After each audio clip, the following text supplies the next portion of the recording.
Perang Iran-Israel membawa dampak signifikan pada dinamika global di segala lini. Sejauh ini pemerintah Indonesia telah meneguhkan sikap mendorong jalur diplomasi sebagai solusi menuju perdamaian. Tapi apakah peran Indonesia sekuat itu? Jurnalis Kompas TV, Tifal Solesa hadir dalam ulasan Istana.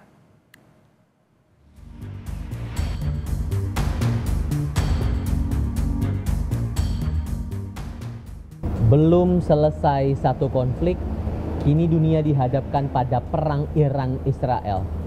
Sedikit banyaknya gejolak sejak 13 Juni 2025 itu telah membawa pengaruh ke dinamika global. Lalu sejauh mana Indonesia bersikap? Saya Tifal Solesa, saatnya ulasan Istana. Sepanjang lawatan kedua negara, Presiden Prabowo Subianto tak berhenti merespons perang Iran-Israel. Dalam rangkaian Leaders Retreat di Singapura, Prabowo bersama Perdana Menteri Lawrence Wong mengaku membahas konflik Timur Tengah. Keduanya sepakat jalur negosiasi menjadi solusinya. Regional matters and global matters, we express deep concern over the situation in Gaza and the escalation in the Israel-Iran conflict. We emphasize the importance of peaceful solution, negotiation, and we call for immediate ceasefire. Tak berselang lama, persisnya usai bersua Presiden Vladimir Putin dan jadi pembicara inti pagelaran ekonomi internasional di Saint Petersburg, Rusia, Prabowo sekali lagi menekankan deeskalasi atas perang Iran-Israel. Prabowo meminta semua pihak menurunkan tensi sekaligus mencari jalan damai.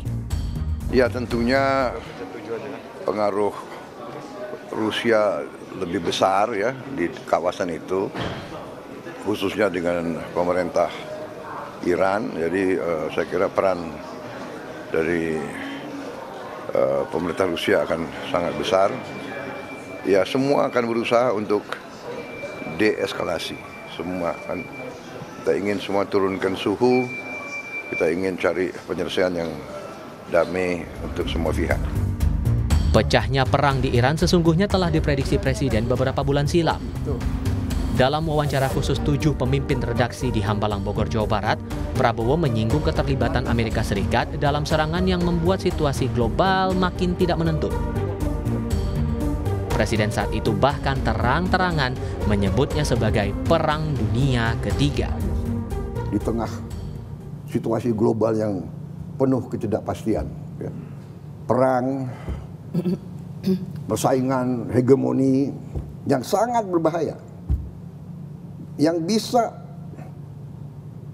memicu perang dunia ketiga. Ini tidak main-main, benar-benar. Saya pelajari tiap malam, saya lihat, this is very dangerous time. Very dangerous time. Amerika siap mau nyerang Iran, Rusia mengatakan jangan nyerang Iran. Kalau nyerang Iran, berhadapan dengan saya, Rusia. What does it mean? Masalah Iran nanti perang dunia ketiga. Dan kita sudah non-blok, kita sudah benar, tapi kalau terjadi perang nuklir, kita non-blok aja kita akan kena. Mungkin yang negara-negara punya nuklir, ya, dia matinya lebih cepat. Kita mungkin mati juga, tapi lama kita matinya, ya kan? Benar nggak? Jadi it's dangerous time. Respons kepala negara bukan tanpa alasan. Perang kedua negara membawa banyak efek yang tak main-main. Keselamatan warga negara Indonesia di Iran yang pertama kali merasakan imbasnya. Kementerian Luar Negeri sudah melayangkan status siaga 1 di Iran karena kondisi perang telah mengancam jiwa. Meski pemulangan telah dijalankan, pemerintah mengaku masih ada WNI memilih bertahan.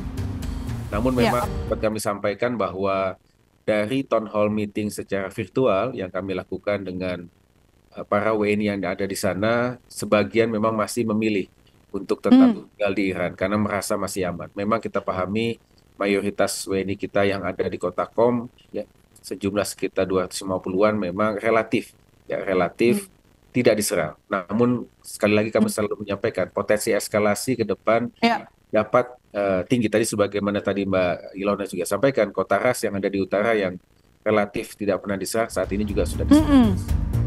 Dampak lainnya bakal terasa di sektor ekonomi. Dalam konferensi pers APBN kita, Menteri Keuangan Sri Mulyani bilang pemerintah masih mewaspadai segala kemungkinan gejolak ekonomi kala eskalasi perang makin intens. Setidaknya, dalam beberapa hari awal perang mencuat, harga minyak dunia terdongkrak. Hari ini mungkin hari ketiga terhadap mulai pecahnya perang Israel dengan Iran. Dan ini telah menyebabkan langsung pada hari pertama harga minyak naik lebih dari 8%. Yang tadinya pada kisaran di 70 bahkan di bawah $70 untuk Brent. Itu terjadi kenaikan lonjakan bahkan tertinggi sempat mencapai $78 per barel, naik hampir sekitar 9%, meskipun kemudian sekarang mengalami koreksi di $75 per barel. Dalam wawancara eksklusif kepada Kompas TV, pemerintah Iran yakin Indonesia bisa memainkan peran mendorong perdamaian karena tercatat sebagai anggota di banyak organisasi internasional. Duta Besar Iran untuk Indonesia Muhammad Borojerdi mengaku Presiden Prabowo diundang untuk pertemuan bilateral di Tehran.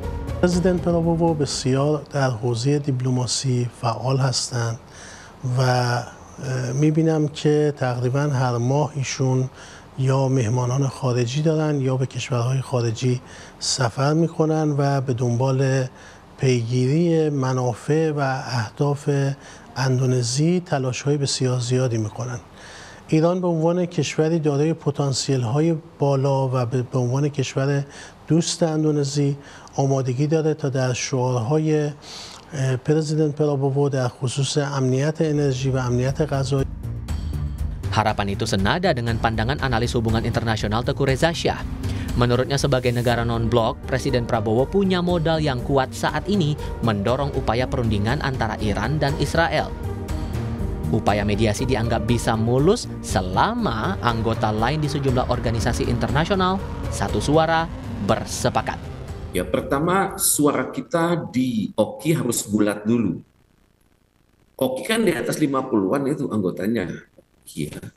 Kemudian juga menggalang suara dari GNB, menggalang suara dari Liga Arab. Itu harus ada stempelnya tuh, harus ada persetujuan dari semua sekjen bahwa mereka mengamanahkan Presiden Prabowo Subianto untuk itu. Dan untuk itu ya kalau perlu Presiden Prabowo berdialog empat mata dengan Donald Trump. Karena Donald Trump ini sudah dianggap sebagai perusak perdamaian dunia. Dan juga dunia tidak bisa menyalahkan Iran yang mempertahankan dirinya sesuai artikel 51 dari Piagam PBB. Kecil besarnya posisi tawar kita, Indonesia tetap harus tegas bersikap atas perang ini. Mari ingat lagi pembukaan Undang-Undang Dasar 1945. Bila perdamaian abadi ingin tercipta, maka penjajahan di atas dunia harus dihapuskan karena tidak sesuai dengan pri kemanusiaan dan pri keadilan. Untuk ulasan Istana, Tifal Solesa, Kompas TV.